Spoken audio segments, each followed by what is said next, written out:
So, morning of stage 10, it's about 5:30 I think now, 5 a.m. Awake, kitted up, ready to go, and got a 25 miler ahead of me today. We're going from Tutrakan to Babovo, still in Bulgaria, just running along the southern side of the Danube, which is the border between Bulgaria and Romania. And I think today we've got more of the same as we had yesterday, so basically main road, and yeah, should be runnable, hopefully, if the legs hold up. This morning I've had to change up my system a little bit because I've run out of the fuel and stuff that I would normally eat. So normally I have one or two 33 fuel meal replacement shakes in the morning, and some super greens and some amino acids, which give me the foundation for my nutrition every day. Those two sort of are my breakfast basically, but I've run out, so I haven't got any breakfast, and I'm in the middle of nowhere, so there wasn't a shop to buy bits and pieces. The restaurant is closed, so I'm gonna have to run out empty until I get to a shop. I'm hungry actually, and so that's the first sort of different challenge. I've also only got 2 of my precision fuel and hydration sort of cubes left, so my actual running fuel now is also depleted, so I'm gonna have to eat out of those shops as well. So it's gonna be very important that I make good decisions when I'm entering fuel stops now. Before I was sort of topping up and I had options in my bag, and I was just using orange juice and maybe the odd can of Fanta or crisps or something just to sort of top up my energy levels. But today it's going to be the first time where I'm actually going to have to buy more strategically fuel to put in my pockets and carry with me.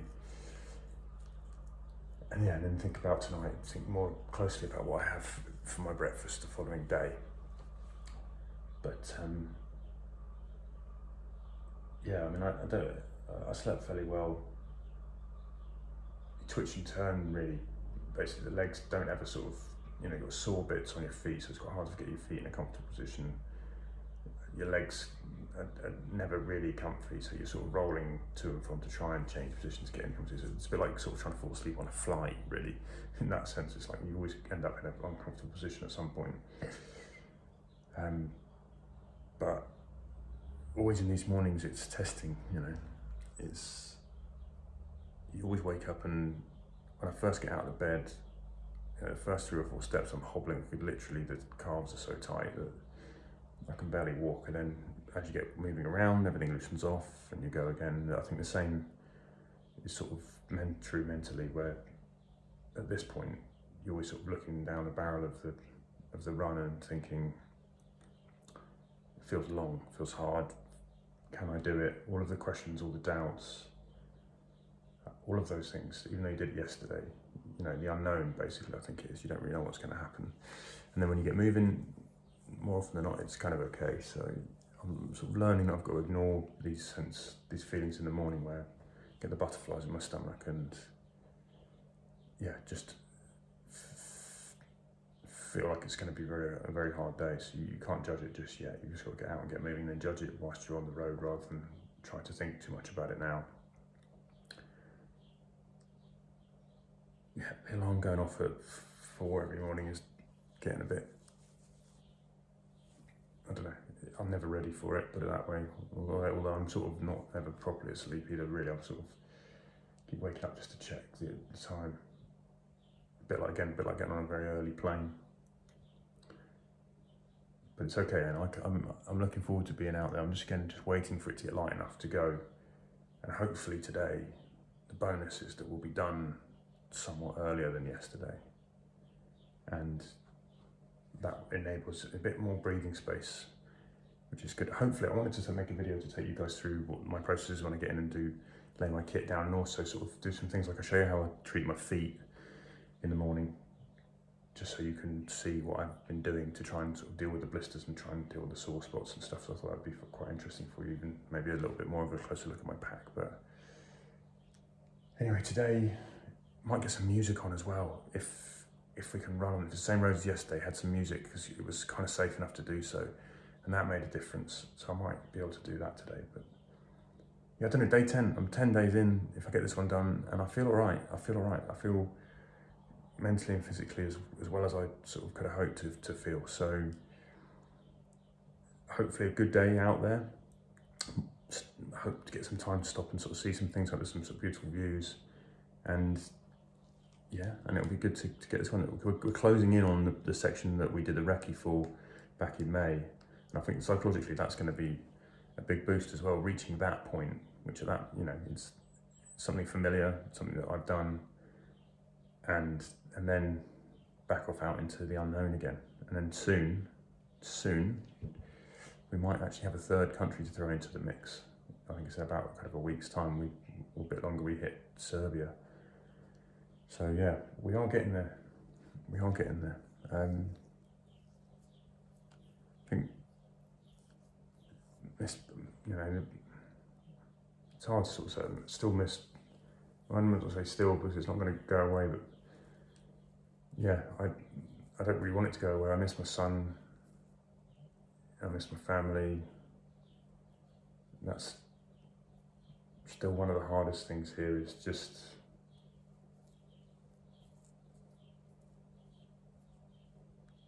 not being able to sort of, FaceTime is okay, but he doesn't really connect properly on it. I can see that he finds it difficult for me to be away like this, and he doesn't really want to talk so much. We've had some moments, but I keep reading in my chapters of the Lionel Messi book and sending that to him. But I can, you know, it's not the same. It's obviously not the same.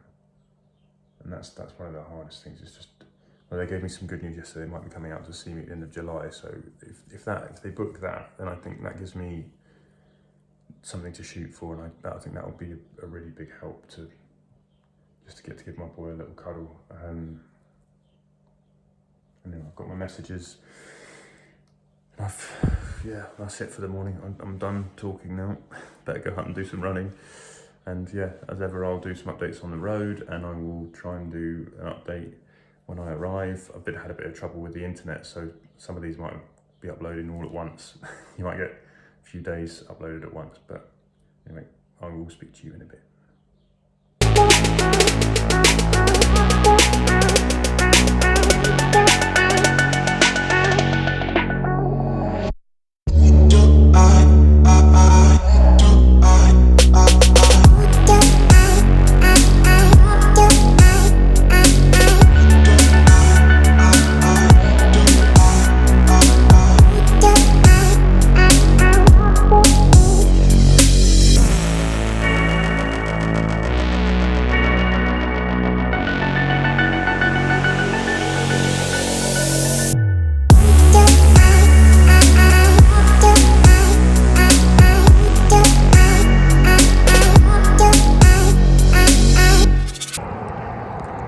So a little update, I'm about 18 and a half miles in.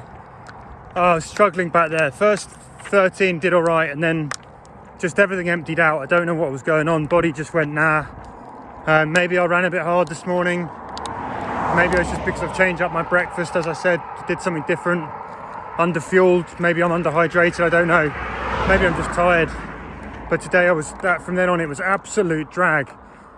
4 or 5 miles to go was literally one step at a time, one step. And then out of nowhere, a car pulled up in front of me. A guy got out, ran across the road, came at me waving something. I thought, what's going on here then? And then turns out holding a bottle of water. I could see he was in sports kit. And this is Dimitar, who apparently we've been messaging on Instagram. He's been following the journey, and he came out to run with me today and arrived, and I'm not kidding you, right at the point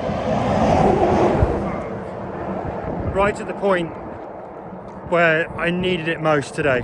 I was absolutely dying mentally, physically, and not only is Dimitar giving me a bottle of water, he's going to meet me up here in a minute and run with me, he's also got a car, which means that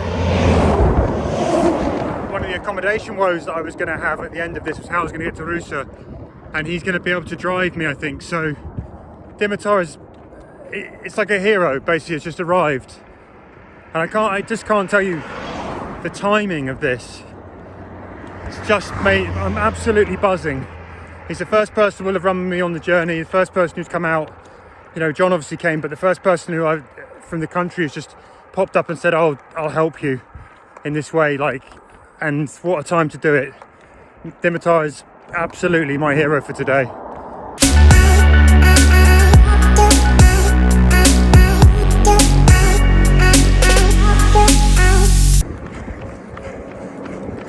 So I've met Dimitar. Yeah. Well, so I've met Dimitar appeared from nowhere as if by magic and saved me today.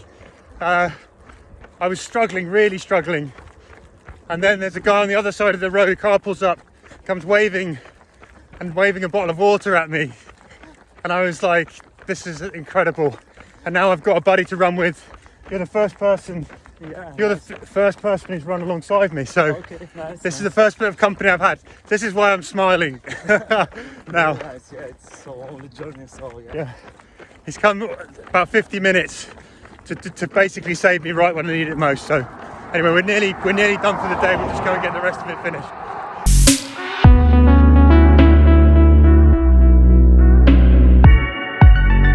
Hey people, so end of day 10. That's the Danube out there at my hotel window. Got a beautiful view tonight.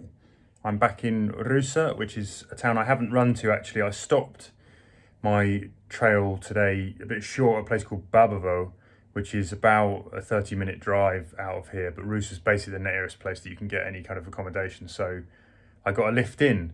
That was one of the big surprises of today, was meeting Dimitar, who just popped up out of nowhere on the route, waving a bottle of water. I think we shared messages on Instagram, but I didn't have any idea that he was going to arrive. And he arrived just at the point when I was having undoubtedly one of my lowest moments of the entire run so far. I'd run well till sort of 13 miles, run quite quick. And then today everything just went empty. I don't know what was going on. My body just felt like a shell. Like when I put my foot down, there was nothing. You know, no power, no pace, no energy. I just felt, oof. I don't know whether that's because I changed up my nutrition in the morning. You know, eating a couple of sort of roadside pre-packaged croissants isn't particularly great. I don't know whether it was just fatigue. I don't know whether it was, I ran a bit faster miles, all of those things. But anyway, I was dying. And then I just saw this car pull up, out jumped a man, ran across to my side of the road waving something. And I was thinking, what's going to happen here? And I got a bit close, he was wearing kind of running gear and he was holding water and he was shouting, would you like a bottle of water? And he'd come he'd driven actually an hour basically from his hometown to come and support me when he'd seen earlier messages where I was struggling a bit. And he completely changed my day. I mean, it was like the perfect timing. And for the last sort of 4 miles of the run or whatever I had left, you know, again, you know, it just was a different run entirely. I moved okay, not brilliantly, but it just changed everything, you know. And then he drove me then into Rusa. So I was going to originally have to get a taxi from where I finished out in this random town a bit far out. But that solved that problem. He took me directly to a bakery that he knows is run by another couple of running mates of his. And I had some of the best Bulgarian sort of baked goods that I've ever had. I mean, I don't eat a lot of Bulgarian baked goods, but that was some of the best food that I've eaten on this whole trip. It was absolutely delicious. Some kind of cheesy pastry and some other kind of potato and egg mash-up thing, which was just wonderful. And then we went and had lunch, and it was, you know, that's the first person who's run with me. I've been running solo all the way so far. You know, I had John in the beginning, but he was just crewing. He wasn't running with me. And so to have someone alongside you for the first bit, going through the territory made a big difference. And I've realised that how nice it would be to have more people accompanying me, locals who know the terrain, just to make the miles tick over and have the conversation, the human contact, the smiles, the stories, you know, and just hearing about Dimitar's sort of, you know, his own running and, you know, his friends and his family and, you know, his country and where he lives and all those kind of things. That's the sort of stuff that sort of makes it so much more rich. You know, it adds another layer to the whole journey, and it was just magic actually.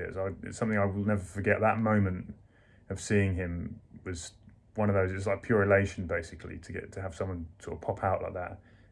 And again, it's just all of this stuff is all about timing, and his timing was impeccable because I was dying.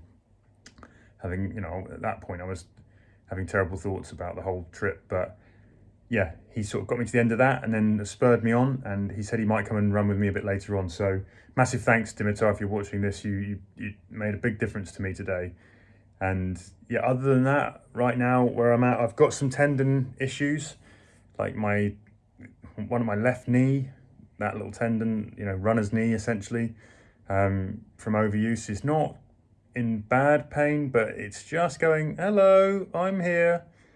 Same of the tendon going down in the top of the sort of shin into the foot, but that was something I was kind of expecting. I think what it means is I've just got to manage it better. I think I ticked over some kind of 9-minute miles, 8.5-minute miles today, trying to get the run done. I think I've just got to accept that I need to move slower, steadier, not push it, even if I can do it cardiovascular wise. It's about kind of managing the strain on the body as well. Feet are tender and sore. I guess living in the Saucony endorphin speed 2s for 10 days now, I'm starting to sort of feel the road coming up through, and starting to wish for a little bit more cushioning. I don't think that's the shoes' fault. I think it's just the nature of the beast that I'm doing this. The shoes perform really well. They're still, in good shape overall. There's, in terms of durability, I think I've put 300 miles in them in 10 days and they're still fine. But there is a part of me that's wondering, should I sort of invest in something that's got a little bit more cushioning and maybe strap into my backpack? Even for times when I'm walking around. I did have a pair of UFOS recovery shoes originally attached to my backpack. I had sent them back with John because I wasn't really able to wear them after they were. It was the weight, basically. The weight was sort of too much for what I was going to get out of them. So and I've sent them back. I might get them to be brought back out a bit later on in the trip when I'm sort of more bedded in. But so shoes. Other than that, tomorrow I've got a big day. Again, it's a shorter day, 20 miles, but it's going to be a particularly messy one tomorrow because I know where I'm running. We've recce'd it. We drove it today. I've got to get a cab at 5:30 back out to this village out of town, and then I've got to turn around and basically run back in. And it's a main road which gets increasingly kind of grubby and gnarly, and then eventually you hit Trucksville, where it's like miles and miles and miles of trucks who are all crossing the border and the bridge over into Romania, which is where I'm going. And then I've got to do the border crossing, and then I've got to do the bridge, which when we cycled it was crazy. It is one of the least hospitable places for runners that I've probably will have been so far. It's not that long, but it's me versus trucks, basically. There's no other way to do it to get across. There isn't a footbridge, so I'm going to have to just go and suck it up and see. There's part of me is tempted to try and get a lift just for that one section, which it's probably about a mile. If it's unsafe, I'm gonna eyeball it tomorrow and see. If it's unsafe, I'm perfectly happy to switch to using mechanized ways of getting across. I think that's a part of this journey. When I have to, I'll take a boat. When I have to, if it's very dangerous to do a crossing like that, then I will jump in someone's car or something. I prefer to run it, but we will see. Anyway, other than that, I'm in a nice hotel room. I've got a beautiful view of the Danube out here, as you can see. I think I'm tired. I need to get some good sleep tonight. I need to fuel up well tomorrow morning before I go out. And tomorrow we're back into Romania and we'll be in Giurgiu. And then ahead of us after that, we've got another big day, which will be a 40-miler. So tomorrow go steady, slow. Got plenty of time to do the distance. And we just keep taking them one day at a time. One thing I wanted to say, if anybody out there does want to come and run with me, I'll put links to the route in the caption below here. Please share with friends and other people who you think might, if they're in this kind of locality or whatever, all that's welcome. And keep the messages coming in. It's great to sort of read your comments and have your support under these videos and stuff. It just sort of helps me keep going. But anyway, I need to go and get some sleep. So thanks for listening, and we go again tomorrow.